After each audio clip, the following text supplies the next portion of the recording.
Hello everyone. This physics video lecture is on scalars and vectors. I'm Mrs. Estock.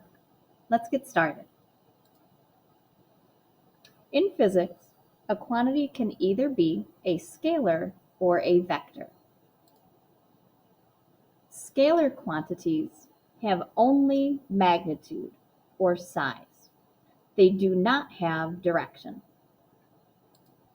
whereas vectors have both a magnitude and a direction. In this example from Stickman Physics, we have a scalar quantity that has a magnitude 5 meters. The vector version of that quantity also has a direction. It has the same magnitude, 5 meters, but it also has a direction, east. Every single physics quantity and every science quantity can be categorized as either a scalar or a vector. Scalar quantities include values like mass, length, distance, speed, power, energy, work. There are more that are not on this list as well, like charge and temperature, pretty much any value that does not have a direction. Vector quantities, however, do have direction. Displacement would be distance in a certain direction. Velocity would be speed in a certain direction. Acceleration, force, weight, friction, and momentum all have a direction associated with that quantity. We can represent vectors graphically as arrows. The magnitude of the vector quantity is related to the length of the arrow, and the direction is related to the angle of the arrow. So the longer the arrow, the larger the magnitude of the vector, and the direction tells you, or the angle tells you the direction that it's pointing. For each vector quantity, the tail is the starting point of the vector, and the head or the tip is the ending point.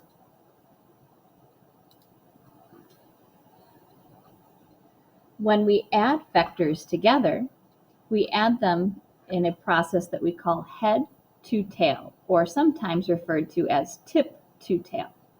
We do this to find the overall or resultant vector, where the head is the tip or the arrow point of the vector, and the tail is the starting point.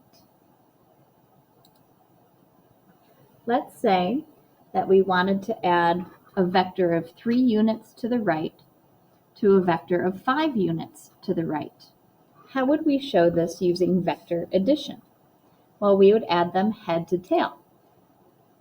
So if I start by drawing my first vector, 3 units of magnitude pointing to the right, I would add the second vector, 5 units to the right, onto the head of the last vector I drew, so that they are head to tail. I imagine it as drawing them one right after the other without picking up my pencil point, so the tip of my pencil never actually leaves the paper. From there, you figure out your resultant as one big arrow all the way from start to finish.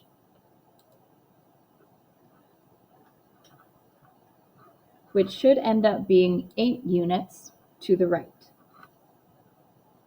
When I report my resultant vector as an answer, I include the magnitude, 8 units, and the direction, to the right.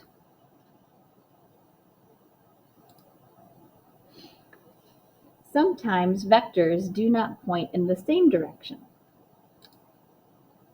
The sign for the vector tells us the direction of the vector. So a car moving at 50 meters per second is traveling in a different direction than a car moving at negative 50 meters per second.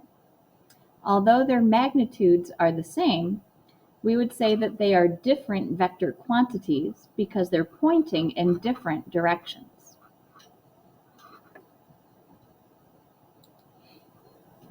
So how would we add two vectors that are pointing in different directions? Well, we would still use the head-to-tail method to find our resultant vector. In this case, we have a vector of 3 units to the right added to a vector of 5 units to the left. I still am going to add my vectors head to tail so that the tail of the 5-unit vector begins at the head of the 3-unit vector. I can draw the second vector slightly above or below the first so that they're not overlapping, so I can clearly show the vector addition. And my resultant still starts where I started at the tail of the 3-unit vector and ends where I ended at the head of the 5-unit vector, giving me a resultant vector of 2 units to the left.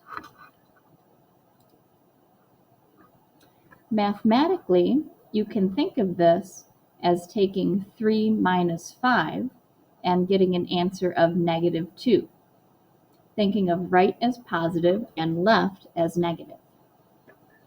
Here are a few more examples of how we'll see vectors being added in one dimension. If they're pointing in the same direction, for example, a velocity of 10 miles per hour east added to a velocity of 7 miles per hour east, the resultant is those two values added together and pointing in the same direction, east. In the second example here, if you have two vectors pointing in opposite directions, you subtract the values to find the resultant. In this case, 50 miles per hour east plus 40 miles per hour west gives a resultant of 10 miles per hour east.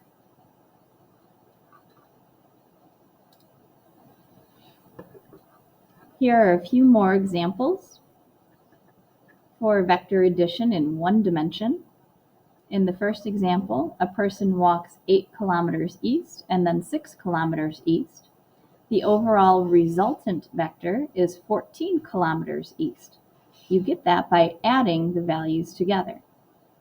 In the second example, a person walks again 8 kilometers east, but then 6 kilometers west. The resultant displacement in this case would be 2 kilometers east. In other words, the person walked 2 more kilometers east than they did west.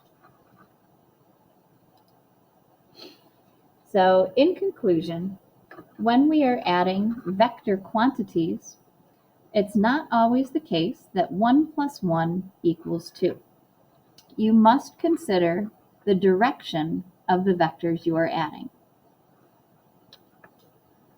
Only when two vectors point in the same direction will they yield a resultant vector with a magnitude of 2.